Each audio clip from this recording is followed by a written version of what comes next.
There's this section of Mount Everest that I climbed, okay? And it's called the Lhotse Face.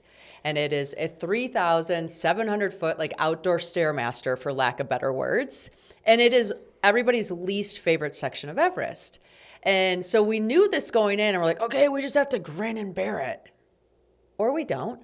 Yeah. Or we can be like, no, let's change the narrative. Yeah. If we're committing to doing this thing and going from A to B, then our energy needs to be like, how do we make it fun? Yeah. What do we do that like changes that? And so we took turns leading that section, and whoever was leading either sang a song that was silly that we all followed along with, told jokes, told stories of their childhood or whatever. And then when they got like exhausted or tired or ran out of things, they went to the back of the line and somebody else led.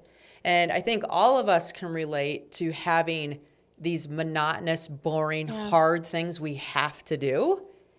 Right. And if we can look at it as an invitation to show up and change the story and make it fun, we have that option. And you did that. Yeah. It became about a choice that people would say, oh, wow, that's so brave. I didn't pick having cancer. Right. That wasn't a choice, but the choice was, how do I respond to what is happening? And in this case, it was, I choose to make it lighter rather than sit in the heavy, because it would be really easy to sit in the heavy.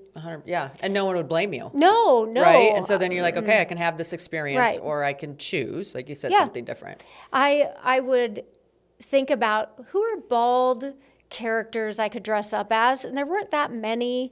Like Austin Powers comes to mind? Yeah, Exactly. So I did Dr. Evil. I was a great Dr. Evil, frankly. I was a great Dr. Evil. And, but who are those characters that I could dress up as? And I found that, there's no limit. I could become anybody for those hours. Yeah. It helped my family, too. It helped my kids navigate the disease, too. For sure. Was there a moment during the journey where like success had a different meaning? Yes. So I had, toward the end of treatment, I had a mistake in one of my radiology readings, and the doctor said that I had a new tumor. And so there were like 3 days where I thought, gosh, it's already come back. Like, I'm not even done. It's already come back. And in those 3 days, it was amazing how many things that I thought were important disappeared. Totally disappeared. I was writing my dissertation at the time, and I thought, who cares? I don't need to finish this. If I have 3 months, 6 months to live, what do I care about? And it wasn't success. It wasn't professional success at all. It was, who are the people I want to spend time with? What are the things that I want to leave behind as far as a legacy is concerned? Or what can I teach? What stories do I have to tell? What wisdom can I share? How many moments can I soak up with the people that I love? But that to me became the success. If I could do that, that became the success. And then 3 days later, when I went in for a biopsy and learned that, sorry, that was read wrong, and that was scar tissue, not a tumor, and you're fine, go home.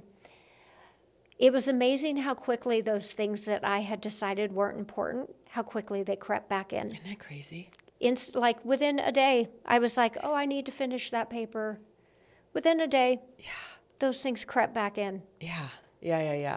I'm gonna have 2 stories to share on this. So when I got into my car accident and should have died and didn't, like for the first 3 months after that accident, like everything was magical, right? Like everything. I'm like, I love that this piece of grass decided to grow in the cement. Like, how brave are you? Or my kids would fight. And I'm like, I love that you care about your opinion so much, and you love your siblings so much that you want them to feel the same way because that's safe to you. And like everything was just beautiful. And then all of a sudden it's like, okay, like stop fighting, or like, why are you wrecking my cement? Or, just silly things.